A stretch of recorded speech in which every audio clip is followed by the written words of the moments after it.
PSC crowned പുതിയൊരു വീഡിയോയിലേക്ക് ഏവർക്കും സ്വാഗതം. ഇന്നത്തെ ക്ലാസ്സിൽ അസിസ്റ്റൻറ്റ് സെയിൽസ്മാന് വേണ്ടിയിട്ടുള്ള ക്ലാസ്സാണ് നമ്മൾ എടുക്കാൻ പോകുന്നത്. കഴിഞ്ഞ കുറേ ക്ലാസ്സുകളായി നമ്മൾ മാരത്തോൺ വീഡിയോ പോലെ 200 ഡേ ചലഞ്ച് എന്ന് പറയുന്ന മാരത്തോൺ വീഡിയോ പോലെ അസിസ്റ്റൻറ്റ് സെയിൽസ്മാന് വേണ്ടി ക്ലാസ് എടുക്കുന്നുണ്ട്. ഇന്ന് 10ാമത്തെ ക്ലാസ്സാണ് കേട്ടോ. അപ്പോൾ നമ്മൾ ഈ 200 ദിവസം കൊണ്ട് സിലബസ് നല്ല രീതിയിൽ റിവിഷൻ അടക്കം കംപ്ലീറ്റ് ചെയ്യുന്നതായിരിക്കും. അപ്പോൾ അസിസ്റ്റൻറ്റ് സെയിൽസ്മാന് വേണ്ടിയിട്ടുള്ള ക്ലാസ്സുകൾ നിങ്ങൾ കാണുക, കൃത്യമായിട്ട് ഫോളോ ചെയ്യുക. പഠിക്കുന്ന ഉദ്യോഗാർത്ഥികൾക്ക് ഒരുപാട് ഉപകാരപ്പെടുന്നതായിരിക്കും. മറക്കണ്ട, ആദ്യമായിട്ട് ചാനൽ കാണുന്ന കൂട്ടുകാരുണ്ടെങ്കിൽ ഒന്ന് സബ്സ്ക്രൈബ് ചെയ്ത് സപ്പോർട്ട് ചെയ്യണേ. സബ്സ്ക്രൈബ് ചെയ്തിട്ട് വേണേ വീഡിയോ ഒന്ന് കണ്ട് സപ്പോർട്ട് ചെയ്യാനായിട്ട്. അപ്പോൾ നമ്മൾ സിലബസ് അടിസ്ഥാനത്തിലാണ് ക്ലാസ്സുകൾ എടുക്കുന്നത്. ഇതാണ് ഏറ്റവും ലേറ്റസ്റ്റ് ആയിട്ടുള്ള സിലബസ്. അത് നമ്മൾ കുറച്ച് ക്ലാസ്സുകളൊക്കെ ഓൾറെഡി 9ഓളം ക്ലാസ്സുകൾ എടുത്തിട്ടുണ്ട്. അപ്പോൾ ഇന്നത്തെ ക്ലാസ് നമ്മൾ പഠിക്കാൻ പോകുന്നത് ചരിത്രം എന്ന ടോപ്പിക്കിൽ യൂറോപ്യന്മാരുടെ വരവ് എന്ന് പറയുന്ന ഈ ഒരു ടോപ്പിക്കാണ് നമ്മൾ ഇന്നത്തെ ക്ലാസ്സിൽ എടുത്തത് കേട്ടോ. അപ്പോൾ യൂറോപ്യന്മാരുടെ വരവും യൂറോപ്യന്മാരുടെ സംഭാവനകൾ എന്ന് പറയുന്ന ഈ ഒരു ടോപ്പിക്കാണ് ഇന്നത്തെ ക്ലാസ്സിൽ നമ്മൾ എടുക്കാനായിട്ട് പോകുന്നത്. മറക്കണ്ട, ആദ്യമായിട്ട് ചാനൽ കാണുന്ന കൂട്ടുകാരുണ്ടെങ്കിൽ ഒന്ന് സബ്സ്ക്രൈബ് ചെയ്ത് സപ്പോർട്ട് ചെയ്യണേ. അസിസ്റ്റൻറ്റ് സെയിൽസ്മാന് വേണ്ടി നമുക്കൊരു വാട്സപ്പ് ഗ്രൂപ്പുണ്ട്. ഗ്രൂപ്പിൻ്റെ ലിങ്ക് ഡിസ്ക്രിപ്ഷൻ ബോക്സിൽ കൊടുത്തിട്ടുണ്ട്. താല്പര്യമുള്ള എല്ലാ ഉദ്യോഗാർത്ഥികൾക്കും അതിനകത്ത് ജോയിൻ ചെയ്യാവുന്നതാണ്. അപ്പോൾ ഇതിനു മുമ്പുള്ള ക്ലാസ്സുകളൊക്കെ കാണാത്തവരുണ്ടെങ്കിൽ കണ്ടു നോക്കി ഒന്ന് സപ്പോർട്ട് ചെയ്യുക കേട്ടോ. അപ്പോൾ ഒന്ന് സബ്സ്ക്രൈബ് ചെയ്ത് സപ്പോർട്ട് ചെയ്യുക. അപ്പോൾ നമുക്ക് പഠിക്കാം യൂറോപ്യന്മാരുടെ വരവ്. വീഡിയോയിലേക്ക് പോവാം. നമ്മൾ ആദ്യം പഠിക്കാൻ പോകുന്നത് ആരെക്കുറിച്ചിട്ടാണ്? പോർച്ചുഗീസുകാരെ കുറിച്ച് പോയിന്റ് ബൈ പോയിന്റ് ആയിട്ട് ഓരോ കാര്യങ്ങൾ പഠിക്കാം. കേരളത്തിലെത്തിയ ആദ്യ യൂറോപ്യൻ ശക്തിയാണ് ആര്? പോർച്ചുഗീസുകാരെന്ന് പറയുന്നത്. കേരളത്തിലെത്തിയ ആദ്യത്തെ യൂറോപ്യൻ ശക്തിയാണ് പോർച്ചുഗീസുകാർ. അതുപോലെ ഇന്ത്യയിൽ കടൽ മാർഗം എത്തിയ ആദ്യ യൂറോപ്യൻ ശക്തി, കേരളത്തിലെത്തിയ ആദ്യ യൂറോപ്യൻ ശക്തിയും അതുപോലെ തന്നെ ഇന്ത്യയിൽ കടൽ മാർഗം എത്തിയ ആദ്യ യൂറോപ്യൻ ശക്തിയും ഏത് തന്നെയാണ്? പോർച്ചുഗീസുകാർ തന്നെയാണ്. പോർച്ചുഗീസുകാരെ കുറിച്ച് പഠിക്കുമ്പോൾ നമ്മൾ 3 ആളുകളുടെ പേരും വിശദമായിട്ടുള്ള കാര്യങ്ങളുമാണ് പഠിക്കേണ്ടത്. ആദ്യം നമ്മൾ നോക്കാൻ പോകുന്നത് വാസ്കോഡ് ഗാമയെ കുറിച്ചിട്ടാണ്. അപ്പോൾ വാസ്കോഡ് ഗാമയെക്കുറിച്ച് പോയിന്റ് ബൈ പോയിന്റ് ആയിട്ട് എന്തൊക്കെ കാര്യങ്ങളാണ് പഠിക്കാനുള്ളതെന്ന് നോക്കാം. കേരളത്തിലെ ആദ്യം എത്തിയ പോർച്ചുഗീസുകാരനാണ് ആര്? വാസ്കോഡ ഗാമ എന്ന് പറയുന്നത്. അപ്പോൾ കേരളത്തിലെത്തിയ ആദ്യത്തെ പോർച്ചുഗീസുകാരനാണ് ആര്? Vasco da gamma. ഈ വാസ്കോഡ് ഗാമയെ ഇന്ത്യയിലേക്ക് അയച്ച പോർച്ചുഗീസ് രാജാവ് ആരാണ്? വാസ്കോഡ് ഗാമയെ ഇന്ത്യയിലേക്ക് അയക്കുന്നത് മാനുവൽ ഒന്നാമൻ. മാനുവൽ ഒന്നാമൻ്റെ നിർദ്ദേശപ്രകാരമാണ് വാസ്കോഡ് ഗാമ കേരളത്തിലേക്ക് വരുന്നത്. ഗാമ കേരളത്തിലേക്ക് യാത്ര തിരിച്ചത് ഏത് വർഷമാണ്? 1497. എവിടെ നിന്നാണ് വന്നത്? ലിസബണിൽ നിന്ന്. അപ്പോൾ നമ്മുടെ മാനുവൽ ഒന്നാമൻ രാജാവിൻ്റെ നിർദ്ദേശപ്രകാരം 1497 ലിസബണിൽ നിന്നാണ് ഗാമ യാത്ര തിരിക്കുന്നത്. അങ്ങനെയാണ് ഗാമ യാത്ര തിരിച്ച് കോഴിക്കോട് കാപ്പാട് വന്നിറങ്ങുന്നത് നമുക്കറിയാം അല്ലേ. അപ്പോൾ കേരളത്തിലെത്തിയ ആദ്യ യൂറോപ്യൻ ശക്തിയാണ് പോർച്ചുഗീസുകാർ. ഇന്ത്യയിലെ കടൽമാർഗം എത്തിയ ആദ്യ യൂറോപ്യൻ ശക്തിയുമാർ തന്നെയാണ് പോർച്ചുഗീസുകാർ തന്നെയാണ്. വാസ്കോഡ് ഗാമയെക്കുറിച്ചാണ് നമ്മൾ നോക്കിയത്. പിന്നീട് കേരളത്തിൽ ആദ്യം എത്തിയ പോർച്ചുഗീസുകാരനാണ് വാസ്കോഡ് ഗാമ. വാസ്കോഡ് ഗാമയെ ഇന്ത്യയിലേക്ക് അയച്ച പോർച്ചുഗീസ് രാജാവ് മാനുവൽ ഒന്നാമനാണ്. ഗാമ കേരളത്തിലേക്ക് യാത്ര തിരിച്ച വർഷം ഏതാണ്? 1497 ലിസബണിൽ നിന്നാണ് യാത്ര തിരിച്ചത്. ഗാമ കേരളത്തിലെത്തിയ വർഷം 1497 യാത്ര തിരിച്ച ഗാമ ഏത് വർഷമാണ് കേരളത്തിലെത്തുന്നത്? പിറ്റേ വർഷം, അതായത് 1498 മെയ് 20 ഏത് വർഷമാണ്? 1498 മെയ് 20 ഗാമ കേരളത്തിൽ എത്തിച്ചേരുന്നത്. ഗാമ കപ്പലിറങ്ങിയ സ്ഥലം എവിടെയാണ്? എല്ലാവർക്കും അറിയായിരിക്കും. കോഴിക്കോട് കാപ്പാടാണ് ഗാമ കപ്പലിറങ്ങുന്നത്. കാപ്പാട് സ്ഥിതി ചെയ്യുന്ന പഞ്ചായത്തിന്റെ പേരെന്താണ്? ചേലമഞ്ചേരി എന്നാണ് കാപ്പാട് സ്ഥിതി ചെയ്യുന്ന പഞ്ചായത്തിന്റെ പേര്. ഏത് കപ്പലിലാണ് ഗാമ വന്നിറങ്ങിയത്? സാവോ ഗബ്രിയൽ എന്ന് പറയുന്ന കപ്പലിലാണ് ഗാമ വന്നിറങ്ങിയത്. ഗാമയെ അനുഗമിച്ച മറ്റു പോർച്ചുഗീസ് കപ്പലുകൾ എന്ന് പറയുന്നത് സാവോ റാഫേലും ബറിയോയുമാണ്. സാഫോ റാഫേൽ എന്ന് പറയുന്ന 2 കപ്പലുകൾ ഗാമയെ അനുഗമിച്ച് കൂടെ പോന്നിട്ടുണ്ടായിരുന്നു. അപ്പോൾ ഈ ഒരു സമയത്ത് ഗാമ കോഴിക്കോട് കാപ്പാട് വന്നിറങ്ങുന്ന സമയത്ത് കോഴിക്കോട് ഭരിച്ചിരുന്ന ആരായിരുന്നു?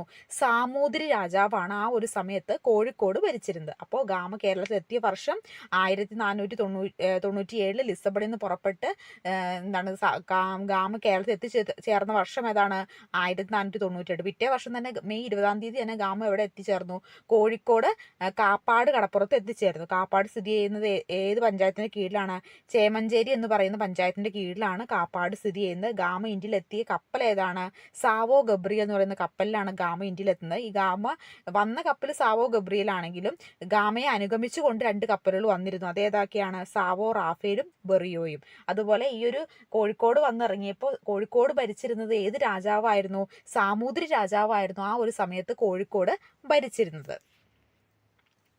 1498 മെയ് മാസത്തിൽ വന്ന ഗാമ 1498 നവംബറിൽ ലിസബണിലേക്ക് മടങ്ങി. അപ്പോൾ 1497 നമ്മുടെ ലിസബണിൽ നിന്ന് പുറപ്പെട്ട ഗാമ 1498 മെയ്യിൽ നമ്മൾ പറഞ്ഞത് കോഴിക്കോട് കാപ്പാട് വന്നിറങ്ങുന്നു.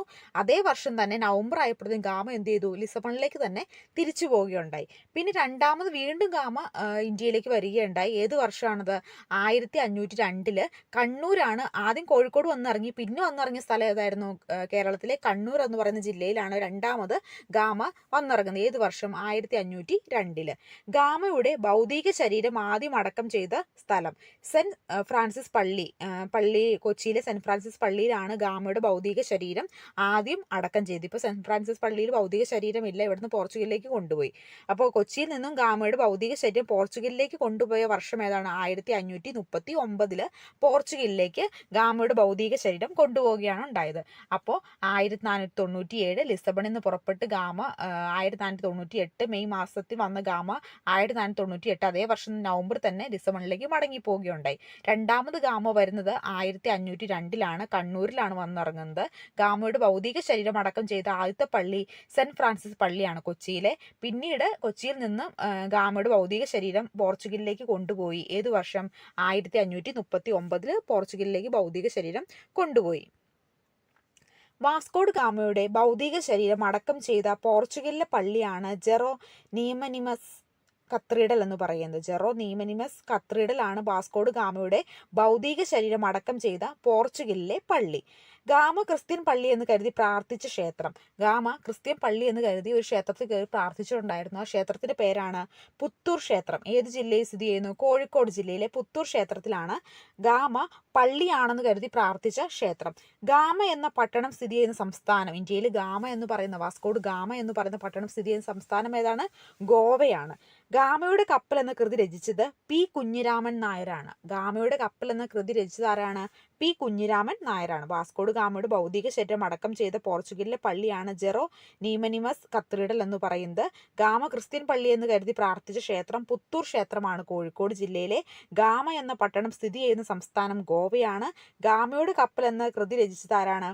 പി കുഞ്ഞിരാമൻ നായരാണ്. ഇനി നമ്മൾ നോക്കാൻ പോകുന്നത് 1524 കുറിച്ചിട്ടാണ്. 1524 ഗാമയുടെ ജീവിതവുമായിട്ട് വളരെയധികം ബന്ധമുണ്ട്. 3 കാര്യങ്ങൾ 1524 സംഭവിച്ചിട്ടുണ്ട്. അത് ഏതൊക്കെയാണ്? വാസ്കോഡ് ഗാമ അവസാനമായി ഇന്ത്യയിലെത്തിയ വർഷമാണ് 1524 എന്ന് പറയും. വാസ്കോഡ് ഗാമ അവസാനമായിട്ട് ഇന്ത്യയിൽ എത്തിച്ചേർന്ന വർഷമാണ് ഏത്? 1524 എന്ന് പറയുന്നത്. ഗാമ ഇന്ത്യയിലെ പോർച്ചുഗീസ് വൈസ്രോയി ആയ വർഷം, അതും 1524 തന്നെയാണ്. അപ്പോൾ അവസാനമായി ഇന്ത്യയിലേക്ക് വന്ന വർഷവും അവസാനമായിട്ട് ഗാമ ഇന്ത്യയിലെ പോർച്ചുഗീസ് വൈസ്രോയി ആയ വർഷവും ആ വർഷം തന്നെയാണ് ഗാമ അന്തരിക്കുന്നത്. 3 കാര്യങ്ങൾ ഗാമയുമായിട്ട് ബന്ധപ്പെട്ട് 1524 സംഭവിച്ചിട്ടുണ്ട്. എന്തൊക്കെയാണ്? വാസ്കോഡ് ഗാമ അവസാനമായി ഇന്ത്യയിലേക്ക് എത്തിയ വർഷം, ഗാമ പോർച്ചുഗീസ് വൈസ്രോയി ആയ വർഷം, വാസ്കോഡ് ഗാമ അന്തരിച്ച വർഷവും ഏത് തന്നെയാണ്? 1524 തന്നെയാണ്. അത് മറന്നു പോവാതെ ഓർത്തിരിക്കുക. ഇനി നമ്മൾ നോക്കാൻ പോകുന്നത് വാസ്കോഡ് ഗാമ കഴിഞ്ഞ് കഴിഞ്ഞിട്ടുണ്ടെങ്കിൽ പിന്നീട് ഈ പോർച്ചുഗീസ് സാമ്രാജ്യവുമായി ബന്ധപ്പെട്ട ഒരു വ്യക്തിയാണ് ഫ്രാൻസിസ്കോ ഡി അൽമേഡയാണ്. അപ്പോൾ ഫ്രാൻസിസ്കോ ഡി അൽമേഡനെ കുറിച്ചിട്ടാണ് നമ്മൾ ഇനി നോക്കാൻ പോകുന്നത്. ഇന്ത്യയിലെ ആദ്യ പോർച്ചുഗീസ് വൈസ്രോയി ആണ് ആര്? Francisco de Almeida. അപ്പോൾ ഇന്ത്യയിലെ ആദ്യ പോർച്ചുഗീസ് വൈസ്രോയി ആരാണ്? ഫ്രാൻസിസ്കോ ഡി അൽമേഡയാണ് ഇന്ത്യയിലെ ആദ്യ പോർച്ചുഗീസ് വൈസ്രോയി എന്ന് പറയുന്നത്. കണ്ണൂരിലെ സെന്റ് ആഞ്ചലോസ് കോട്ട പണി കഴിപ്പിച്ച വ്യക്തി. കണ്ണൂരിലെ സെന്റ് ആഞ്ചലോസ് കോട്ട പണി കഴിപ്പിച്ചത് ആരാണ്? ഫ്രാൻസിസ് ഡി അൽമേഡയാണ്. അപ്പോൾ അൽമേഡയാണ് ഈ എന്ത് ചെയ്തത്? സെന്റ് ആഞ്ചലോസ് കോട്ട പണി കഴിപ്പിച്ചത്. അതുപോലെ നീലജല നയം നടപ്പിലാക്കിയതും അൽമേഡ തന്നെയാണ്. അപ്പോൾ നീലജല നയം നടപ്പിലാക്കിയത് ആരാണ്? അൽമേഡയാണ്. കേരളത്തിലെ ആദ്യത്തെ പോർച്ചുഗീസ് ആസ്ഥാനം ഏതാണ്? കൊച്ചിയാണ് കേരളത്തിലെ ആദ്യത്തെ പോർച്ചുഗീസ് ആസ്ഥാനം എന്ന് പറയുന്നത്. അപ്പോൾ ഫ്രാൻസിസ്കോ ഡി അൽമേഡനെ കുറിച്ചാണ് നമ്മളിപ്പോൾ നോക്കിയത്. ഇന്ത്യയിലെ ആദ്യ പോർച്ചുഗീസ് വൈസ്രോയി ആണ്. കണ്ണൂരിലെ സെന്റ് ആഞ്ചലോസ് കോട്ട പണി കഴിപ്പിച്ച വ്യക്തിയാണ്. നീലജല നയം നടപ്പിലാക്കിയ വ്യക്തിയാണ്. കേരളത്തിലെ ആദ്യത്തെ പോർച്ചുഗീസ് ആസ്ഥാനം ഏതാണ്? അത് കൊച്ചിയാണ്. ഇനി അൽബുക്കേർക്ക് അൽബുക്കേർക്കിനെ കുറിച്ചിട്ടാണ് നമ്മൾ ഈ നോക്കാൻ പോകുന്നത്. ഇനി അടുത്ത വ്യക്തി, അതായത് ഈ പോർച്ചുഗീസ് സാമ്രാജ്യവുമായി ബന്ധപ്പെട്ട് നമ്മൾ അൽമേഡ നോക്കി, വാസ്കോഡ് ഗാമയെ നോക്കി, ഇനി അൽബുക്കേർക്കിനെ കുറിച്ചിട്ടാണ് നോക്കാൻ പോകുന്നത്. അദ്ദേഹം വളരെയധികം പ്രാധാന്യപ്പെട്ട ഒരാളാണ്. ഏറ്റവും ശക്തനായ പോർച്ചുഗീസ് വൈസ്രോയി ആയിരുന്നു അൽബുക്കേർക്ക്. ഏറ്റവും ശക്തനായ പോർച്ചുഗീസ് വൈസ്രോയി പോർച്ചുഗീസ് ഇന്ത്യയുടെ യഥാർത്ഥ സ്ഥാപകൻ എന്നറിയപ്പെടുന്നു. പോർച്ചുഗീസ് ഇന്ത്യയുടെ യഥാർത്ഥ സ്ഥാപകൻ ആരാണ്? അൽബുക്കേർക്കാണ്. അപ്പോൾ പോർച്ചുഗീസ് ഇന്ത്യയുടെ യഥാർത്ഥ സ്ഥാപകനാണ്. ഏറ്റവും ശക്തനായ പോർച്ചുഗീസ് വൈസ്രോയി ആണ്. ഇന്ത്യയിൽ കോളനി വൽക്കരണത്തിന് നേതൃത്വം നൽകിയ വ്യക്തിയാണ്. ഇന്ത്യയിൽ കോളനി വൽക്കരണം എന്ന് പറയുന്ന ഒരു കോൺസെപ്റ്റ് കൊണ്ടുവന്നത് ഇദ്ദേഹമാണ്. ഇന്ത്യയിലെ പോർച്ചുഗീസ് ആസ്ഥാനം കൊച്ചിയിൽ നിന്നും ഗോവയിലേക്ക് മാറ്റി. അപ്പം അൽമേഡയുടെ കാലത്താണ് കൊച്ചിയായിരുന്നു പോർച്ചുഗീസ് ആസ്ഥാനം. പിന്നെ അൽബുക്കേർക്കിന്റെ കാലത്തേക്ക് വന്നപ്പോൾ കൊച്ചിയിൽ നിന്ന് എങ്ങോട്ടേക്ക് മാറ്റി? ഗോവയിലേക്ക് ഇന്ത്യയുടെ പോർച്ചുഗീസ് ആസ്ഥാനം മാറ്റി സ്ഥാപിക്കുകയുണ്ടായി. 1510 ബീജപ്പൂർ സുൽത്താനിൽ നിന്നും ഗോവ പിടിച്ചെടുത്ത വൈസ്രോയി. 1510 എന്ത് ചെയ്തു? ബീജപ്പൂർ സുൽത്താനിൽ നിന്നും ഗോവ പിടിച്ചെടുത്ത വൈസ്രോയിയാണ് അൽബുക്കേർക്ക്. അപ്പോൾ ഏറ്റവും ശക്തനായ പോർച്ചുഗീസ് വൈസ്രോയി ആയിരുന്നു. പോർച്ചുഗീസ് ഇന്ത്യയുടെ സ്ഥാപകൻ എന്നറിയപ്പെടുന്നു. ഇന്ത്യയിൽ കോളനി വൽക്കരണ നേതൃത്വം നൽകി. ഇന്ത്യയിലെ പോർച്ചുഗീസ് ആസ്ഥാനം കൊച്ചിയിൽ നിന്ന് ഗോവയിലേക്ക് മാറ്റി സ്ഥാപിച്ചു. 1510 ബീജപ്പൂർ സുൽത്താനിൽ നിന്നും ഗോവ പിടിച്ചെടുത്ത വൈസ്രോയിയും ആര് തന്നെയാണ്? അൽബുക്കേർക്ക് തന്നെയാണ്. ഇനി യൂറോപ്യൻ സൈന്യത്തിന് ആദ്യമായി ഇന്ത്യക്കാരെ ഉൾപ്പെടുത്തിയ വൈസ്രോയി. അപ്പോൾ യൂറോപ്യൻ സൈന്യത്തിൽ അവരുടെ ആളുകളെ കൂടാതെ ആരെ കൂടി ഇദ്ദേഹം ഉൾപ്പെടുത്തിയ അൽബുക്കേർക്ക്? നമ്മുടെ ഇന്ത്യക്കാരെ കൂടി ഉൾപ്പെടുത്തി. ഇന്ത്യയിലെ പോർച്ചുഗീസ് അധിനിവേശ പ്രദേശങ്ങളിൽ സതി നിരോധിച്ച വൈസ്രോയി. ഇന്ത്യയിൽ പോർച്ചുഗീസ് അധിനിവേശ പ്രദേശങ്ങളിൽ അദ്ദേഹം എന്ത് നിരോധിച്ചിരുന്നു? സതി എന്ന ദുഷ്കരമായിട്ടുള്ള സമ്പ്രദായം അദ്ദേഹം നിരോധിച്ചിരുന്നു. വിജയനഗര സാമ്രാജ്യവുമായി വ്യാപാര ഉടമ്പടി ഒപ്പുവെച്ച പോർച്ചുഗീസ് വൈസ്രോയി. വളരെ ഇമ്പോർട്ടൻ്റ് ആണ്, ഓർത്തിരിക്കുക. വിജയനഗര സാമ്രാജ്യവുമായിട്ട് എന്ത് വ്യാപാര ഉടമ്പടി ഒപ്പുവെച്ച പോർച്ചുഗീസ് വൈസ്രോയി ആരായിരുന്നു? അൽബുക്കേർക്കായിരുന്നു. ഇനി സങ്കരവാസ സങ്കേതങ്ങൾ സ്ഥാപിക്കുന്ന നയം സ്വീകരിച്ച പോർച്ചുഗീസ് വൈസ്രോയി. സങ്കരവാസ സങ്കേതങ്ങൾ സ്ഥാപിക്കുന്ന നയം സ്വീകരിച്ച പോർച്ചുഗീസ് വൈസ്രോയും ആര് തന്നെയാണ്? അൽബുക്കേർക്ക് തന്നെയാണ്. അപ്പോൾ യൂറോപ്യൻ സൈന്യത്തിൽ ആദ്യമായി ഇന്ത്യക്കാരെ ഉൾപ്പെടുത്തിയ വൈസ്രോയി, ഇന്ത്യയിൽ പോർച്ചുഗീസ് അധിനിവേശ പ്രദേശങ്ങളിൽ സതി നിരോധിച്ച വൈസ്രോയി, വിജയനഗര സാമ്രാജ്യവുമായി വ്യാപാര ഉടമ്പടി ഒപ്പുവെച്ച വൈസ്രോയി, സങ്കരവാസ സങ്കേതങ്ങൾ സ്ഥാപിക്കുന്ന നയം സ്വീകരിച്ച പോർച്ചുഗീസ് വൈസ്രോയി ആര് തന്നെയാണ്? അൽബുക്കേർക്ക് തന്നെയാണ്. ഇനി നമ്മുടെ പോർച്ചുഗീസുകാരുടെ പ്രധാനപ്പെട്ട സംഭാവനകൾ, അവർ ഇന്ത്യയിലേക്ക് നമുക്ക് നൽകിയ സംഭാവനകൾ, ഇവിടുന്ന് പോയപ്പോൾ നമുക്ക് നൽകിയിട്ടുള്ള സംഭാവനകൾ അല്ലെങ്കിൽ അവരുടെ സ്വാധീനം മൂലം ഇന്ത്യയിൽ ഇപ്പോഴും ഉള്ള ആ ഒരു ഇൻഫ്ലുവൻസ്, പോർച്ചുഗീസുമായി ബന്ധപ്പെട്ട ഇൻഫ്ലുവൻസ് എന്തൊക്കെയാണെന്ന് നോക്കാം. ഒന്ന്, കശുവണ്ടി, പുകയില, ആത്തക്ക, പേരയ്ക്ക, പപ്പായ, കൈതച്ചക്ക തുടങ്ങിയ കാർഷിക വിളകൾ ആദ്യമായിട്ട് ഇന്ത്യയിൽ എത്തിച്ചത് ആരാണ്? അത് പോർച്ചുഗീസുകാരാണ്. എന്തൊക്കെ കാർഷിക വിളകളാണ്? കശുവണ്ടി, പുകയില, ആത്തക്ക, പേരയ്ക്ക, പപ്പായ, കൈതച്ചക്ക തുടങ്ങിയ കാർഷിക വിളകൾ ഇന്ത്യയിലേക്ക് കൊണ്ടുവന്നത് ആരാണ്? ഈ ഒരു പോർച്ചുഗീസുകാരാണ്. അതുപോലെ അച്ചടി വിദ്യ കൊണ്ടുവന്നതും ആര് തന്നെയാണ്? പോർച്ചുഗീസുകാർ തന്നെയാണ്. യൂറോപ്യൻ യുദ്ധമുറകൾ ആദ്യമായിട്ട് പ്രചരിപ്പിച്ചതും ഇവർ തന്നെയാണ്. യൂറോപ്യൻ ശൈലിയിലുള്ള ഗൃഹനിർമ്മാണം, പള്ളി നിർമ്മാണം ഒക്കെ ഇവരുടെ ഒരു സ്വാധീനം മൂലം നമുക്ക് കിട്ടിയതാണ്. അപ്പോൾ കശുവണ്ടി, പുകയില, ആത്തക്ക, പേരയ്ക്ക, പപ്പായ, കൈതച്ചക്ക തുടങ്ങിയിട്ടുള്ള കൃഷി ഉൽപ്പന്നങ്ങൾ ഇന്ത്യയിൽ കൊണ്ടുവന്നത് പോർച്ചുഗീസുകാരാണ്. അച്ചടി വിദ്യ ആദ്യമായിട്ട് കൊണ്ടുവന്നത് പോർച്ചുഗീസുകാരാണ്. യൂറോപ്യൻ യുദ്ധമുറകൾ ഇന്ത്യയിലേക്ക് കൊണ്ടുവന്നതും ആര് തന്നെയാണ്? പോർച്ചുഗീസ് തന്നെയാണ്. അതുപോലെ യൂറോപ്യൻ ശൈലിയിലുള്ള പള്ളി നിർമ്മാണം, ഗൃഹനിർമ്മാണം ഒക്കെ കൊണ്ടുവന്നത് ഈ ഒരു പോർച്ചുഗീസുകാരാണ്. ഇന്ത്യയിൽ ആദ്യമായി കോട്ട നിർമ്മിച്ച വിദേശികൾ. ഇന്ത്യയിൽ ആദ്യമായിട്ട് കോട്ട നിർമ്മിക്കുന്ന ആരാണ്? പോർച്ചുഗീസുകാരാണ് ഇന്ത്യയിൽ ആദ്യമായിട്ട് കോട്ട നിർമ്മിക്കുന്നത്. ഇന്ത്യയിൽ ആദ്യമായി യൂറോപ്യൻ സ്കൂൾ സ്ഥാപിച്ച വിദേശികളും ആര് തന്നെയാണ്? പോർച്ചുഗീസുകാർ തന്നെയാണ്. അപ്പോൾ ഇന്ത്യയിൽ ആദ്യമായി കോട്ട നിർമ്മിച്ചതും ഇന്ത്യയിൽ ആദ്യമായി യൂറോപ്യൻ സ്കൂളുകൾ സ്ഥാപിച്ചതും ഈ ഒരു പോർച്ചുഗീസുകാരാണ്. ഇന്ത്യയിൽ ആദ്യമായി യൂറോപ്യൻ സ്കൂൾ സ്ഥാപിച്ച സ്ഥലം എവിടെയാണ്? കൊച്ചിയിലാണ് ഇന്ത്യയിൽ ആദ്യമായിട്ട് പോർച്ചുഗീസുകാർ യൂറോപ്യൻ സ്കൂള് സ്ഥാപിക്കുന്നത്. പോർച്ചുഗീസുകാർ കേരളത്തിൽ പണി കഴിപ്പിച്ച കോട്ടകൾ ഏതൊക്കെയാണ്? കോട്ടപ്പുറം കോട്ട ഏത് ജില്ലയിലാണ് സ്ഥിതി ചെയ്യുന്നത്? തൃശ്ശൂർ ജില്ലയിൽ. അതുപോലെ സെന്റ് ആഞ്ചലോസ് കോട്ട എവിടെയാണ് സ്ഥിതി ചെയ്യുന്നത്? കണ്ണൂരിൽ. പോർച്ചുഗീസർ കേരളത്തിൽ പണി കഴിപ്പിച്ച രണ്ട് പ്രധാനപ്പെട്ട കോട്ടകളാണ് കോട്ടപ്പുറം കോട്ടയും അതുപോലെ സെന്റ് ആഞ്ചലോ കോട്ടയും. ഇത് കോട്ടപ്പുറം കോട്ട തൃശ്ശൂരും സെന്റ് ആഞ്ചലോസ് കോട്ട എവിടെയാണ്? കണ്ണൂരുമാണ് സ്ഥിതി ചെയ്യുന്നത്. ഇന്ത്യയിലെ ആദ്യത്തെ യൂറോപ്യൻ ശക്തികളായിട്ടുള്ള പോർച്ചുഗീസുകാരാണ് മാനുവൽ കോട്ട നിർമ്മിച്ചത്. അപ്പോൾ മാനുവൽ കോട്ട നിർമ്മിച്ചിട്ടുള്ളത് ആരാണ്? അത് നമ്മുടെ പോർച്ചുഗീസുകാരാണ്. ചവിട്ട് നാടകം പ്രചരിപ്പിച്ചു. ഇവരുടെ കൊണ്ടുവന്ന സംഭാവനയാണ് ചവിട്ട് നാടകം എന്ന് പറയുന്നത്. അപ്പോൾ ഇന്ത്യയിൽ ആദ്യത്തെയായി കോട്ട നിർമ്മിച്ച വിദേശികളാണ്. ഇന്ത്യയിൽ ആദ്യമായി യൂറോപ്യൻ സ്കൂൾ സ്ഥാപിച്ച വിദേശികൾ. ആദ്യമായിട്ട് യൂറോപ്യൻ സ്കൂൾ സ്ഥാപിക്കുന്നത് കൊച്ചിയിലാണ്. പോർച്ചുഗീസുകാർ കേരളത്തിൽ പണി കഴിപ്പിച്ച കോട്ടകളാണ് കോട്ടപ്പുറം കോട്ട. കോട്ടപ്പുറം കോട്ട സ്ഥിതി ചെയ്യുന്ന ജില്ല തൃശ്ശൂരും സെന്റ് ആഞ്ചലോസ് കോട്ട സ്ഥിതി ചെയ്യുന്ന ജില്ല കണ്ണൂരുമാണ്. ഇന്ത്യയിൽ പണി കഴിപ്പിച്ച മറ്റൊരു കോട്ടയാണ് മാനുവൽ കോട്ട എന്ന് പറയുന്നത്. അതുപോലെ ചവിട്ട് നാടകം പ്രചരിപ്പിച്ചതും ആര് തന്നെയാണ്? പോർച്ചുഗീസുകാർ തന്നെയാണ്. ഐക്കോട്ട, വൈപ്പിൻ കോട്ട, പള്ളിപ്പുറം കോട്ട എന്നിങ്ങനെ അറിയപ്പെടുന്ന കോട്ടയാണ് മാനുവൽ കോട്ട. മാനുവൽ കോട്ട പണി കഴിപ്പിച്ച് പോർച്ചുഗീസുകാരാന്ന് നമ്മൾ പറഞ്ഞു. അപ്പോൾ ഈ മാനുവൽ കോട്ട അറിയപ്പെടുന്ന മറ്റു കുറച്ച് പേരുകൾ ഏതൊക്കെയാണ്? ആയക്കോട്ട, വൈപ്പിൻ കോട്ട, പള്ളിപ്പുറം കോട്ട എന്ന പേരിലൊക്കെ എന്തറിയപ്പെടുന്നുണ്ട്? മാനുവൽ കോട്ട അറിയപ്പെടുന്നുണ്ട്. കേരളീയ മാതൃകയിൽ കൊച്ചി രാജാവിന് പോർച്ചുഗീസുകാർ പണിത് കൊടുത്ത കൊട്ടാരമാണ് മട്ടാഞ്ചേരി കൊട്ടാരം. അപ്പോൾ കേരളീയ മാതൃകയിൽ നമ്മുടെ പോർച്ചുഗീസ് ആളുകൾ കൊച്ചി രാജാവിന് അവർക്ക് ഇവരുടെ ഒരു ഗിഫ്റ്റായിട്ട് ഒരു കൊട്ടാരം പണിത് കൊടുക്കുകയുണ്ടായി. ആ കൊട്ടാരം ഏതായിരുന്നു? മട്ടാഞ്ചേരി കൊട്ടാരമാണ്.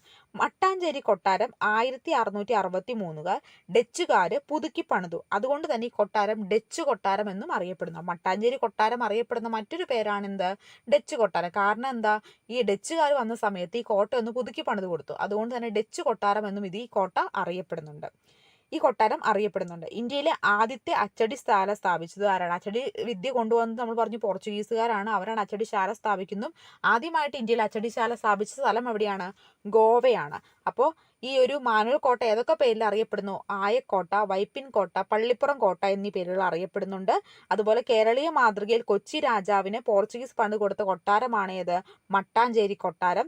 1663 ഡച്ചുകാരി മട്ടാഞ്ചേരി കൊട്ടാരം പുതുക്കി പണിയുകയുണ്ടായി. അതുകൊണ്ട് തന്നെ മട്ടാഞ്ചേരി കൊട്ടാരം എന്തു പേരിലും അറിയപ്പെടുന്നു?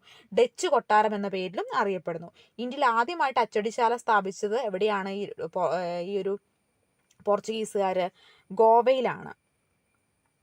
ഇനി നമ്മൾ ഡച്ചുകാരെ കുറിച്ചാണ് പഠിക്കാൻ പോകുന്നത്. പോർച്ചുഗീസുകാരെ കുറിച്ച് പഠിച്ചു. നമ്മൾ നെക്സ്റ്റ് നോക്കാൻ പോകുന്നത് ഡച്ചുകാരെ കുറിച്ചിട്ടാണ്. കേരളത്തിലെ രണ്ടാമത്തെ വിദേശ ശക്തിയാണ് ആര്? ഡച്ചുകാർ. അപ്പോൾ കേരളത്തിലേക്ക് ആദ്യം വന്ന വിദേശ ശക്തി പോർച്ചുഗീസുകാരും അത് കഴിഞ്ഞ് വന്ന വിദേശ ശക്തിയാണ് ഡച്ചുകാരുമാണ്. കേരളവുമായി വ്യാപാര ബന്ധം സ്ഥാപിച്ച ആദ്യ ജനവിഭാഗം. കേരളവുമായിട്ട് വ്യാപാര ബന്ധം സ്ഥാപിക്കാനാണ് ആര് വന്നത്? ഡച്ചുകാർ വന്നത്. അപ്പോൾ കേരളവുമായി വ്യാപാര ബന്ധം സ്ഥാപിച്ച ആദ്യ ജനവിഭാഗം ഏത് തന്നെയാണ്? ഡച്ചുകാരൻ. ഡച്ചുകാർ ഏത് നാട്ടുകാരാണ്? നെതർലൻഡുകാരാണ് ഈ ഡച്ചുകാരെന്ന് പറയുന്നത് കേട്ടോ. അപ്പോൾ കേരളത്തിലെത്തിയ ആദ്യ ഡച്ച് അഡ്മിറൽ ആരായിരുന്നു? Stephen warder Hagar. Stephen warder Hagar ആയിരുന്നു ഈ ഒരു ആദ്യമായിട്ട് കേരളത്തിലെത്തിയ ഡച്ച് അഡ്മിറൽ എന്ന് പറയുന്നത്. അപ്പോൾ കേരളത്തിൽ രണ്ടാമത്തെ വിദേശ ശക്തിയാണ് ഡച്ചുകാർ. കേരളവുമായി വ്യാപാര ബന്ധം സ്ഥാപിച്ച ആദ്യ ജനവിഭാഗമാണ്. നെതർലൻഡിൽ നിന്നാണ് ഡച്ചുകാർ വന്നിട്ടുള്ളത്. അതുപോലെ കേരളത്തിലെത്തിയ ആദ്യ ഡച്ച് അഡ്മിറൽ ആരായിരുന്നു? സ്റ്റീഫൻ വാർഡർ ഹേഗർ ആയിരുന്നു ആദ്യമായിട്ട് ഈ ഒരു കേരളത്തിലെത്തിയ ഡച്ച് അഡ്മിറൽ എന്ന് പറയുന്നത്. സ്റ്റീഫൻ വാർഡർ ഹേഗർ ആദ്യമായി ഇന്ത്യയിൽ എത്തിയ സ്ഥലം കോഴിക്കോടാണ്. അപ്പോൾ കോഴിക്കോടാണ് ആരും വന്നിറങ്ങുന്നത് ആദ്യമായിട്ട്? നമ്മുടെ വാസ്കോഡ് ഗാമ. പോർച്ചുഗീസിന് ഒരു പ്രാതിനിധ്യം കേരളത്തിൽ കൊണ്ടുവരുന്നതിന് വേണ്ടി ആദ്യമായിട്ട് ഒരു പ്രാതിനിധിയായിട്ട് വന്ന വ്യക്തിയാണ് വാസ്കോഡ് ഗാമ. വാസ്കോഡ് ഗാമയും വന്നിറങ്ങിയത് കോഴിക്കോടാണ്. അതുപോലെ ഡച്ചുകാരുടെ പ്രധാന അഡ്മിറൽ ആയിട്ടുള്ള സ്റ്റീഫൻ വാർഡർ ഹേഗറും ആദ്യമായിട്ട് വന്നിറങ്ങിയത് എവിടെയാണ്? കോഴിക്കോട് തന്നെയാണ്. പ്രധാന വാണിജ്യ കേന്ദ്രങ്ങൾ. ഡച്ചുകാരുടെ പ്രധാനപ്പെട്ട വാണിജ്യ കേന്ദ്രങ്ങൾ കൊച്ചിയും കൊല്ലവുമായിരുന്നു. ഡച്ചുകാരുടെ പ്രധാന വാണിജ്യ കേന്ദ്രം ഏതായിരുന്നു? കൊച്ചിയും കൊല്ലവുമായിരുന്നു. ഡച്ചുകാരുടെ ഇന്ത്യയിലെ ആദ്യത്തെ വ്യാപാര കേന്ദ്രം മസൂലി പട്ടണമാണ്. ഡച്ചുകാരുടെ ഇന്ത്യയിലെ ആദ്യത്തെ വ്യാപാര കേന്ദ്രം ഏതാണ്? അത് മസൂലി പട്ടണമാണ്. ഡച്ചുകാർ കൊച്ചി പിടിച്ചെടുത്ത വർഷം 1663 ഡച്ചുകാർ എന്ത് ചെയ്തു? കൊച്ചി പിടിച്ചെടുക്കുകയുണ്ടായി. 1690 വരെ ഇന്ത്യയുടെ കിഴക്കൻ തീരത്ത് ഡച്ച് ആസ്ഥാനം പുലിക്കാട്ടായിരുന്നു. 1690 വരെ ഇന്ത്യയുടെ കിഴക്കൻ തീരത്ത് ഡച്ചിന്റെ ആസ്ഥാനം എവിടെയായിരുന്നു? പുലിക്കാട്ടായിരുന്നു. അപ്പോൾ സ്റ്റീഫൻ വാർഡർ ഹേഗർ ആദ്യമായി ഇന്ത്യയിലെത്തിയ സ്ഥലം കോഴിക്കോടാണ്. ആരാണിത്? പോർച്ചുഗീസിലെ അഡ്മിറൽ ആയിരുന്നു സ്റ്റീഫൻ വാർഡർ ഹേഗർ എന്ന് പറയുന്നത്. ആദ്യമായി ഇന്ത്യയിലെത്തിയ സ്ഥലം കോഴിക്കോടാണ്. പ്രധാന വാണിജ്യ കേന്ദ്രങ്ങൾ ഈ ഡച്ചുകാരുടെ ഏതൊക്കെയായിരുന്നു? കൊച്ചിയും കൊല്ലവുമായിരുന്നു. ഡച്ചുകാരുടെ ഇന്ത്യയിലെ ആദ്യത്തെ വ്യാപാര കേന്ദ്രം മസൂലി പട്ടണമായിരുന്നു. ഡച്ചുകാർ കൊച്ചി പിടിച്ചെടുത്ത വർഷം 1663 ആയിരുന്നു. 1690 വരെ ഇന്ത്യയുടെ കിഴക്കൻ തീരത്ത് ഡച്ച് ആസ്ഥാനം എന്ന് പറയുന്നത് പുലിക്കാട്ടായിരുന്നു. ഇന്ത്യയിലെ പ്രധാന ഡച്ചു കേന്ദ്രങ്ങൾ പുലിക്കാട്, നാഗപട്ടണം, ബ്രോച്ച്, ചിൻസുറ, ബ്രോച്ച്, നാഗപട്ടണം, പുലിക്കാട് എന്നിവയായിരുന്നു പ്രധാനപ്പെട്ട ഡച്ചു കേന്ദ്രങ്ങൾ എന്ന് പറയുന്നത്. ഈ ഡച്ചുകാരുമായിട്ട് നമ്മൾ പഠിക്കുമ്പോൾ ഏറ്റവും നമ്മുടെ മനസ്സിലേക്ക് ആദ്യം കയറി വരുന്നത് എന്താണ്? ഏത് യുദ്ധമുറയാണ്? കുളച്ചൽ യുദ്ധമാണ്. അപ്പോൾ ഇന്ത്യയിലെ ഡച്ചുകാരുടെ അധപതനത്തിന് കാരണമായിട്ടുള്ള യുദ്ധമാണ് ഏത്? കുളച്ചൽ യുദ്ധം. കുളച്ചൽ യുദ്ധം ആരൊക്കെ തമ്മിൽ നടന്നത്? മാർത്താണ്ഡവർമ്മയും ഡച്ചുകാരും തമ്മിൽ. ഏത് വർഷം? 1741 ആഗസ്റ്റ് 10 കുളച്ചൽ യുദ്ധം നടക്കുന്നത്. കുളച്ചൽ യുദ്ധത്തിൽ മാർത്താണ്ഡവർമ്മ ഡച്ചുകാരെ പരാജയപ്പെടുത്തുകയുണ്ടായി. അതോടുകൂടി ഡച്ച് സാമ്രാജ്യത്തിന്റെ അധപതനം ആയിരുന്നു ആ ഒരു യുദ്ധം എന്ന് പറയുന്നത്. അപ്പോൾ കുളച്ചൽ യുദ്ധത്തിന് മാർത്താണ്ഡവർമ്മ പരാജയപ്പെടുത്തിയ ഡച്ച് സൈന്യാധിപനാണ് ഡിലനോയ് എന്ന് പറയുന്നത്. അപ്പോൾ കുളച്ചൽ യുദ്ധത്തിൽ മാർത്താണ്ഡവർമ്മ പരാജയപ്പെടുത്തിയ ഡച്ച് സൈന്യാധിപൻ ആരാണ്? ഡിലനോയ് ആണ്. അപ്പോൾ ഇന്ത്യയിലെ പ്രധാന ഡച്ചു കേന്ദ്രങ്ങൾ പുലിക്കാട്, നാഗപട്ടണം, ബ്രോച്ച്, ചിൻസുറ എന്നിവയായിരുന്നു. ഇത് ഇന്ത്യയിലെ ഡച്ചുകാരുടെ അധപതനത്തിന് കാരണമായിട്ടുള്ള യുദ്ധമാണ് കുളച്ചൽ യുദ്ധം. കുളച്ചൽ യുദ്ധം മാർത്താണ്ഡവർമ്മയുമായിട്ടാണ് നടക്കുന്നത്. ഏത് വർഷം? 1741 ആഗസ്റ്റ് 10. കുളച്ചൽ യുദ്ധത്തിൽ മാർത്താണ്ഡവർമ്മ പരാജയപ്പെടുത്തിയ ഡച്ച് സൈന്യാധിപനാണ് ആര്? ഡിലനോയ് എന്ന് പറയുന്നത്. ഈ ഡച്ചുകാരുടെ പ്രധാനപ്പെട്ട സംഭാവനകളെ കുറിച്ചിട്ടാണ് നമ്മൾ നോക്കാൻ പോകുന്നത്. ഒന്ന്, ബോൾഗാട്ടി പാലസ്. ബോൾഗാട്ടി പാലസ് നിർമ്മിച്ചത് ഡച്ചുകാരാണ്. എവിടെയാണ് നിർമ്മിച്ചിട്ടുള്ളത് ബോൾഗാട്ടി പാലസ്? കൊച്ചിയിലാണ്. ഗുരുവായൂരിൽ ചേറ്റുവ കോട്ട നിർമ്മിച്ചു. നിർമ്മിച്ചതും ആര് തന്നെയാണ്? ഡച്ചുകാർ തന്നെയാണ്. ഇന്ത്യയിലെ വ്യാവസായിക അടിസ്ഥാനത്തിലുള്ള ഉപ്പ് നിർമ്മാണം, തുണികൾക്ക് ചായം മുക്കൽ, ശാസ്ത്രീയമായ കൃഷിരീതി എന്നിവയൊക്കെ ആരംഭിച്ചത് ആരാണ്? നമ്മുടെ ഡച്ചുകാരാണ്. കുഷ്ഠരോഗികൾക്കായി വൈപ്പിനിൽ ആതുരാലയങ്ങളൊക്കെ ആരംഭിച്ചതും ഡച്ചുകാരാണ്. അപ്പോൾ കൊച്ചിയിൽ ബോൾഗാട്ടി പാലസ് നിർമ്മിച്ചു. ഇതൊക്കെ ഇവരുടെ സംഭാവനയാണ്. കേരളത്തിലേക്ക് അല്ലെങ്കിൽ ഇന്ത്യയിലേക്കുള്ള സംഭാവനകളാണ് ഏതൊക്കെ? ബോൾഗാട്ടി പാലസ്, കൊച്ചിയിൽ നിർമ്മിച്ചിട്ടുള്ള ബോൾഗാട്ടി പാലസ്, ഗുരുവായൂരിലെ ചേറ്റുവ കോട്ട, ഇന്ത്യയിലെ വ്യാവസായിക അടിസ്ഥാനത്തിലുള്ള ഉപ്പ് നിർമ്മാണം, തുണികൾക്ക് ചായം മുക്കൽ, ശാസ്ത്രീയമായ കൃഷിരീതി എന്നിവയൊക്കെ ഇവരുടെ സംഭാവനകളാണ് നമുക്കുള്ളത് കേട്ടോ. ഇനി കുഷ്ഠരോഗികൾക്ക് വൈപ്പിനിലെ ആതുരാലയം ആരംഭിച്ചതും ആര് തന്നെയാണ്? ഈ ഒരു ഡച്ചുകാർ തന്നെയാണ്. ഇനി ഈ ഡച്ചുകാരുമായിട്ട് നമ്മൾ പഠിക്കുമ്പോൾ ഏറ്റവും കൂടുതൽ എടുത്തു നിൽക്കുന്ന ഒരു പേരാണ് ഹോർത്തൂസ് മലബാറിക്കസ്. അത് അവരുടെ ഒരു വലിയ സംഭാവന തന്നെയായിരുന്നു ഈ ഒരു ഹോർത്തൂസ് മലബാറിക്കസ് എന്ന് പറയുന്ന ഈ ഒരു ഗ്രന്ഥം. ഈ ഹോർത്തൂസ് മലബാറിക്കസുമായിട്ട് എന്തൊക്കെ കാര്യങ്ങളാണ് നമുക്ക് പഠിക്കാനുള്ളതെന്ന് നോക്കാം. ഡച്ചുകാരുടെ ഏറ്റവും വലിയ സംഭാവനയാണ് ഏത്? ഹോർത്തൂസ് മലബാറിക്കസ് എന്ന് പറയുന്ന ആ ഒരു പുസ്തകം. ഏത് ഭാഷയിലാണ് ഹോർത്തൂസ് മലബാറിക്കസ് രചിക്കപ്പെട്ടിട്ടുള്ളത്? ലാറ്റിൻ ലാംഗ്വേജിലാണ് ഹോർത്തൂസ് മലബാറിക്കസ് രചിക്കപ്പെട്ടിട്ടുള്ളത്. അപ്പോൾ ഡച്ചുകാരുടെ ഏറ്റവും വലിയ സംഭാവന ഏതാണെന്ന് ചോദിച്ചാൽ ഏതാണ്? കണ്ണും പൂട്ടി നമുക്ക് പറയണം, ഹോർത്തൂസ് മലബാറിക്കസ് എന്ന് പറയുന്ന ഒരു ഗ്രന്ഥമാണ് അവരുടെ ഏറ്റവും വലിയ നമുക്കുള്ള സംഭാവന. രചിക്കപ്പെട്ട ഭാഷ, ഈ ഹോർത്തൂസ് മലബാറിക്കസ് രചിക്കപ്പെട്ടുള്ള ഭാഷ ഏതാണ്? ലാറ്റിൻ ലാംഗ്വേജിലാണിത് രചിക്കപ്പെട്ടിട്ടുള്ളത്. മലയാള ലിപിയിൽ അച്ചടിക്കപ്പെട്ട ആദ്യ ഗ്രന്ഥമാണേത്? Hortus Malabaricus. മലയാള ലിപിയിൽ അച്ചടിക്കപ്പെട്ട ആദ്യ ഗ്രന്ഥം ഏതാണ്? അത് ഹോർത്തൂസ് മലബാറിക്കസ് ആണ്. രചനയ്ക്ക് നേതൃത്വം നൽകിയത് ഈ ഒരു ഹോർത്തൂസ് മലബാറിക്കസ് രചനയ്ക്ക് നേതൃത്വം നൽകിയ വ്യക്തി ഒരു ഡച്ചിലെ വ്യക്തി ആരായിരുന്നു?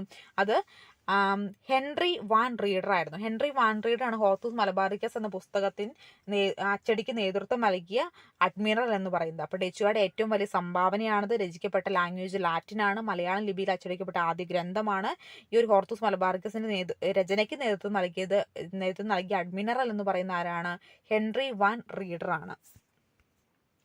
രചനയുമായി സഹകരിച്ച ഈഴവ വൈദ്യനാണ് ആര്? ഇട്ടി അച്യുതൻ. ഈ ഒരു ഹോർത്തൂസ് മലബാറിക്കസുമായിട്ടുള്ള രചനയുമായി സഹകരിച്ചിട്ടുള്ള ഈഴവ വൈദ്യൻ ഏതാണ്?